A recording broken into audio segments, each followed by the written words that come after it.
El Antiguo Testamento abarca más de 2000 años antes del nacimiento de Cristo. Génesis, capítulos 1 al 11, cubre el período prehistórico, que incluye la creación del universo, la caída del hombre en el jardín del Edén, el diluvio y finalmente la Torre de Babel. Bienvenidos a un viaje fascinante a través de las páginas de la Biblia. Hoy nos sumergiremos en una historia milenaria que encierra en sus líneas secretos de la condición humana y la sorprendente intervención divina. ¿Alguna vez te has preguntado por qué la humanidad siempre está en busca de grandeza y reconocimiento? La historia que vamos a explorar tiene la respuesta. En este relato encontrarás ambiciones desmedidas, un toque de rebelión y la intervención sobrenatural de Dios. Si disfrutas de este contenido, te pido que me apoyes con tu suscripción y no puedas perderte ninguno de nuestros futuros videos. Génesis, capítulo 11, versículos 1 al 4, nos dice que, en un momento dado, todo el mundo hablaba un solo idioma y tenía una lengua común. A medida que las personas se desplazaban hacia el este, encontraron una llanura en Sinar y se establecieron allí. Decidieron hacer ladrillos y usar alquitrán en lugar de piedra y mortero. La historia comienza con un movimiento hacia el este, alejándose de la presencia de Dios. El hombre y la mujer, junto con Caín, se habían desplazado hacia el este previamente. Lot también se dirigió hacia el este después de separarse de Abraham. Cuando un hombre viaja hacia el este, se aleja de la tierra de la bendición, es decir, el Edén y la tierra prometida, hacia una tierra donde sus esperanzas se desvanecerán, como Babilonia y Sodoma. En la narración todos deseaban hacerse un nombre, lo que se refiere a la reputación, la fama o el renombre en el Antiguo Testamento. Decidieron construir una ciudad con una torre que llegara a los cielos para hacerse un nombre y evitar ser dispersados por toda la faz de la tierra. Sin embargo, el Señor descendió para ver lo que estaban construyendo y concluyó que, si el pueblo hablaba un solo idioma, nada sería imposible para ellos. Entonces, decidió confundir sus lenguajes para que no pudieran entenderse mutuamente. Como resultado, el Señor los dispersó por toda la tierra y detuvo la construcción de la ciudad. Por eso se llamó Babel, porque el Señor confundió el idioma de todo el mundo y los dispersó por la faz de la tierra. Babilonia era el nombre dado a este lugar, y la palabra tiene su origen en el acadio y significa puerta de un dios. En contraste, la Escritura señala que la única forma de acceder a la presencia del Dios Todopoderoso es a través de la fe en Jesucristo. Todos los intentos humanos de entrar en la presencia de Dios por medios artificiales fracasarán. La gente estaba construyendo una torre para honrar una religión falsa, lo que muestra la oposición a Dios. Se considera que la Torre de Babel fue uno de los primeros zigurats. Los zigurats eran estructuras masivas con escalones que, según la creencia de la gente, acercaban a las personas a su Dios. A pesar de que la palabra Babel significa puerta de Dios, no se construyó para acercarse al único Dios verdadero, sino en oposición a él. En Asiria y Babilonia se han descubierto y excavado numerosos zigurats. En la cima de los zigurats, que a menudo alcanzaban más de 90 metros de altura, se realizaban sacrificios en honor a los falsos dioses que la gente adoraba. Otra forma en que el pueblo desafió la voluntad de Dios cuando construyó la Torre de Babel fue que lo hicieron con motivos impuros. Dijeron: «Ven, construyamos una ciudad con una torre que llegue hasta los cielos, para que hagamos un nombre para nosotros mismos». En el versículo 4 se menciona que la torre era una obra de orgullo, construida para mostrar los logros humanos. En lugar de cantar «Qué grande eres», como en la canción, la multitud entonaba «Qué grandes somos nosotros». Un tema recurrente en la Biblia es que Dios humilla a los orgullosos, ya que el orgullo humano se opone directamente a la voluntad de Dios. Solo el nombre de Dios debe ser glorificado y magnificado, y la actitud de cada creyente debe modelarse según la de Juan el Bautista, quien dijo acerca de Jesucristo: «Él debe aumentar, pero yo debo disminuir, y no soy digno de desatar las correas de sus sandalias». A pesar de esto, el orgullo humano continúa oponiéndose a la voluntad del Señor hasta el día de hoy. En lugar de hacer un nombre para nosotros mismos, debemos exaltar el nombre de Jesús. En 2 de Corintios 10 al 18, se nos recuerda que no es el que se recomienda a sí mismo quien es aprobado, sino aquel a quien el Señor comienda. Dios prometió a Abraham en el siguiente capítulo de Génesis que haría su nombre grande y que sería una bendición. Esta promesa no se hizo solo a Abraham, sino a todos aquellos que, como Abraham, tienen fe salvadora en el Señor. Cada nombre en el libro de la vida del Cordero refleja la grandeza de aquel que nos redimió del pecado, nos reconcilió con nuestro Padre Celestial y nos guiará a través de las puertas del cielo hacia la eterna ciudad aún por revelar. Otra forma en que el pueblo rechazó hacer la voluntad de Dios y trató de hacer la suya propia se encuentra en la última parte del versículo 4, donde dicen: «Hagamos un nombre para nosotros mismos, y no seremos dispersados por toda la faz de la tierra». Sin embargo, el plan de Dios para el pueblo era que se dispersara por todo el mundo. La voluntad de Dios para Noé y sus descendientes era poblar la tierra. En Génesis 9:1, leemos cómo Dios dijo a Noé y a su hijo: «Sed fecundos, multiplicaos y llenad la tierra». El mismo mandamiento se dio en Génesis 9:7. Estas escrituras reflejan el mandato original de Dios a Adán y Eva en Génesis 1:28. «Sed fecundos, multiplicaos, llenad la tierra y sometedla». La voluntad de Dios, expresada tanto a Adán y Eva como a Noé y sus descendientes, era que toda la humanidad se dispersara por todo el mundo, llenando la tierra y cuidando de cada parte de ella que Dios había creado. Sin embargo, cuando el pueblo se reunió en la llanura de Sinar, no tenían interés en extenderse por todo el mundo para establecerse en él, ni en cuidar del mundo que Dios había puesto majestuosamente ante ellos. En cambio, en el versículo 4 leemos: «Ven, construyamos una ciudad con una torre que llegue hasta los cielos, para que hagamos un nombre para nosotros mismos y no seamos dispersados por toda la faz de la tierra». En esa declaración podemos ver que la voluntad del pueblo estaba en completa oposición a la voluntad de Dios. Esto no debería sorprendernos, ya que la humanidad siempre se opondrá a la voluntad de Dios para ellos, excepto a través de la salvación. Gracia a través de la fe en Jesucristo. Sin embargo, este pasaje enseña claramente que la voluntad del Señor siempre triunfa y no se ve afectada por los esfuerzos de la humanidad para desafiar su voluntad. El pasaje se puede dividir según el uso de la palabra ven. En el versículo 3, el pueblo se dice entre sí: «Venid, hagamos ladrillos y cocinémoslos con fuego». El pasaje continúa describiendo cómo buscaron construir la torre que llegara a los cielos. Sin embargo, sus intentos fueron frustrados por el Señor, quien también utilizó la palabra ven en el versículo 7. Es uno de los versículos en la Biblia que enseña la Trinidad sin mencionar la palabra en sí. El versículo 7 registra al Señor diciendo: «Venid, descendamos y confundamos allí su lengua, para que no entiendan el uno al otro». No fue una tarea difícil para el Señor detener el progreso de la Torre de Babel. El Señor dispersó a la gente por toda la faz de la tierra y los hizo dejar de construir la ciudad, porque el Señor confundió el lenguaje de todo el mundo. Imagina lo asombroso que debe haber sido para la gente. Cuán sorprendidos debieron haber estado cuando Dios apareció y confundió sus lenguajes. Para Dios, esto fue una tarea simple. Su voluntad y sus planes no pueden ser detenidos. En el Salmo 33, versículos 10 y 11 se dice: «El Señor frustra los planes de las naciones, anula los proyectos de los pueblos. Pero los planes del Señor permanecen firmes para siempre, los propósitos de su corazón por todas las generaciones». La oposición de la humanidad al Señor no puede igualar al Dios eterno que creó al hombre a su imagen y estableció el mundo y todo lo que hay en él.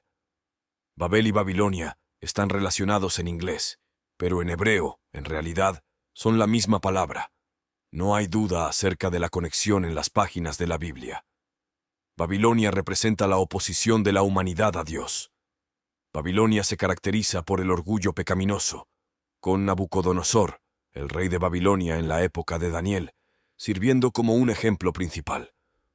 Se enorgullecía de la potencia de Babilonia, y el Señor lo humilló haciéndolo comer hierba como el ganado, hasta que reconoció que el Altísimo gobierna sobre los reinos de los hombres y los da a quien Él quiere. Daniel 4:25. La Biblia contiene numerosas referencias a Babilonia, y en Génesis 11 leemos sobre el orgullo pecaminoso de aquellos que se niegan a hacer la voluntad de Dios. Continuamos leyendo acerca de Babilonia en todo el Antiguo y el Nuevo Testamento, y Babilonia se representa consistentemente como la humanidad que se rebela contra Dios y su pueblo. Babilonia representa todo lo malo en él. En sus visiones registradas en el libro de Apocalipsis, los capítulos 17 y 18, el apóstol Juan describe a Babilonia como la gran madre de las rameras y de las abominaciones de la tierra. Juan describe en gran detalle cómo Dios castigará a Babilonia. En Apocalipsis capítulo 18, versículos 21 al 24, se dice: «Y un fuerte ángel alzó una piedra como una gran piedra de molino, y la arrojó en el mar, diciendo: Con el mismo ímpetu será derribada Babilonia, la gran ciudad, y nunca más será hallada. Y voz de arpistas, de músicos, de flautistas y de trompeteros no se oirá más en ti. Y ningún artífice de oficio alguno se hallará más en ti, ni ruido de molino se oirá más en ti. Y luz de lámpara no alumbrará más en ti, ni voz de esposo y de esposa se oirá más en ti. Porque tus mercaderes eran los grandes de la tierra, porque por tus hechicerías fueron engañadas todas las naciones. Y en ella se halló la sangre de los profetas y de los santos, y de todos los que han sido muertos en la tierra». Es importante comprender que Babilonia, que representa el orgullo pecaminoso de la humanidad contra Dios, será completamente destruida. De manera figurativa, podemos decir que toda la humanidad reside en Babilonia o en la Nueva Jerusalén, la ciudad de una belleza indescriptible que Dios ha preparado para aquellos que tienen fe salvadora en Jesucristo. Es fundamental comprender las diferencias entre las dos ciudades, cada una de las cuales representa el destino eterno de la humanidad. Babilonia fue originalmente fundada por Nimrod, el nieto de Cam, quien fue castigado junto con sus descendientes por burlarse de su padre Noé, cuando Noé cayó en pecado. A partir de entonces, vemos que Babilonia fue diseñada y construida por un pueblo orgulloso y pecaminoso que se oponía a Dios y su voluntad para sus vidas. En contraste, el arquitecto de la Nueva Jerusalén dorada no es otro que Dios mismo. La Nueva Jerusalén es una ciudad celestial que representa el lugar de gloria que experimentarán aquellos que creen en Cristo en el cielo. Como se menciona en Hebreos 11:10, Abraham anhelaba la ciudad con cimientos, cuyo arquitecto y constructor es Dios. Esperaba la Nueva Jerusalén, el cielo en toda su gloria. Cuando consideramos las diferencias entre los arquitectos y constructores de las dos ciudades, podemos ver fácilmente que hay una diferencia significativa en la motivación para construirlas y establecerlas. Babilonia fue fundada y construida por odio hacia Dios y un deseo de destruirlo, con el propósito de adorar a dioses falsos en lugar del único Dios verdadero revelado en las Escrituras. Por otro lado, Dios diseñó y construyó la Nueva Jerusalén por amor a su pueblo. Fue con amor que el Señor Jesucristo describió cómo Él mismo prepararía un lugar para sus seguidores en el cielo. «En la casa de mi Padre muchas moradas hay. Si así no fuera, yo os lo hubiera dicho. Voy pues a preparar lugar para vosotros. Y si me fuere y os preparare lugar, vendré otra vez, y os tomaré a mí mismo, para que donde yo estoy, vosotros también estéis». Juan 14, del 2 al 3. La apariencia de las dos ciudades también es muy diferente. Babilonia o Babel fue construida con ladrillos y mortero, e incluso en la antigua versión King James se menciona que se utilizó slime o alquitrán como mortero, que tenía una textura similar a la del barro. Babilonia, al igual que nuestras ciudades violentas y en decadencia, carece de belleza duradera. En contraste, la belleza de nuestro hogar celestial, como se describe en Apocalipsis capítulo 21, se expresa a través del uso de numerosas piedras preciosas para transmitir su esplendor. Nuestro hogar celestial es tan grandioso que, como está escrito, cosas que ojo no vio, ni oído oyó, ni han subido en corazón de hombre, son las que Dios ha preparado para los que le aman. 1 Corintios 2, del 9 al 10. Dios ha revelado esta belleza por medio de su Espíritu. Otra diferencia significativa entre las dos ciudades es su duración. Babilonia será completamente destruida, como se describe en los capítulos 17 y 18 de Apocalipsis, mientras que la ciudad celestial durará para siempre, ya que es el hogar del Dios eterno y de todos aquellos que son reconciliados con Él por su gracia a través de la fe en su Hijo, Jesucristo. Cada año, en Pentecostés, recordamos que el mismo Dios que confundió los idiomas de las personas puede dar a personas de cada dialecto y lengua la capacidad de escuchar el Evangelio en su propio idioma y, mediante el poder de Dios, creer en el Evangelio que escuchan. Hechos capítulo 2 relata cómo, en Pentecostés, judíos piadosos de todas las naciones bajo el cielo se congregaron, y cuando el Espíritu Santo vino con poder, comenzaron a escuchar el Evangelio en su propio idioma. Cuando Pedro habló a la multitud, les explicó que Jesucristo fue crucificado según el plan predeterminado y el conocimiento previo de Dios. Les dijo que todos son culpables ante Dios, pero que Dios sacrificó a su Hijo y lo resucitó a la gloria para que todo aquel que cree en Él no perezca, sino que tenga vida eterna. En el día de Pentecostés, la gente escuchó el Evangelio en su propio idioma. ¿Has escuchado las buenas nuevas? ¿Has oído el llamado al arrepentimiento y la fe en el Señor Jesucristo, no solo con tus oídos, sino con tu corazón? ¿Has entregado tu vida al Señor Jesucristo como resultado de la convicción y el poder regenerador del Espíritu Santo? Tanto Babilonia como Jerusalén se resumen en Juan 3:36, que habla de juicio eterno y vida eterna en el cielo. Juan escribe: «El que cree en el Hijo tiene vida eterna, pero el que rehúsa creer en el Hijo no verá la vida, sino que la ira de Dios está sobre él». Si crees en el Hijo con fe salvadora, tienes entrada en la ciudad cuadrangular. Tu ciudadanía está en el cielo, y tu fe en Cristo nunca te impedirá entrar. Que esta descripción sea la de tu fe, hoy y siempre. El enfoque ha estado en el plan de Dios para bendecir a la humanidad, proporcionándoles lo que es bueno, y en el fracaso humano para confiar en Dios y disfrutar de lo bueno que Dios había provisto desde los primeros capítulos de Génesis. El intento de los humanos de alcanzar lo bueno por sí mismos ha sido una característica definitoria de este fracaso. La descripción sobre la bendición de Dios se centra en el regalo de la tierra. Génesis 1:28. El lugar de la bendición es la buena tierra, y abandonar esta tierra en busca de otra es renunciar a la bendición de las buenas provisiones de Dios. La historia de la Torre de Babel en la Biblia es un relato cautivador que nos sumerge en las complejidades de la condición humana y la relación con lo divino. Este antiguo episodio nos lleva a un viaje fascinante a través de las ambiciones humanas y la respuesta sobrenatural de Dios. La Torre de Babel representa un momento de audacia y orgullo humano, un intento de la humanidad por elevarse hasta los cielos, desafiando la autoridad divina. Es una narración que nos confronta con la lucha perpetua entre el deseo de autonomía y la necesidad de someternos a un plan superior. ¿Quién no se ha sentido tentado a construir su propia torre de éxito, reconocimiento o independencia? Sin embargo, en esta historia también encontramos la sorprendente respuesta de Dios. En lugar de destruir a la humanidad, Dios confunde sus lenguajes y los dispersa por toda la tierra. Es un recordatorio poderoso de que, aunque podamos buscar nuestra propia gloria, Dios tiene el control y su plan prevalecerá. La Torre de Babel nos enseña sobre la humildad, la obediencia y la importancia de alinear nuestros deseos y ambiciones con el propósito divino. Es un llamado a la reflexión y a recordar que la verdadera grandeza se encuentra en someternos a la voluntad de Dios y vivir en armonía con su plan eterno. Ahora tengo una pregunta para ti. ¿Qué lección o mensaje encuentras más relevante en la historia de la Torre de Babel en la Biblia? ¿Cómo crees que esta historia se relaciona con nuestra vida y decisiones en la actualidad? Te invito a dejar tu valiosa respuesta en los comentarios.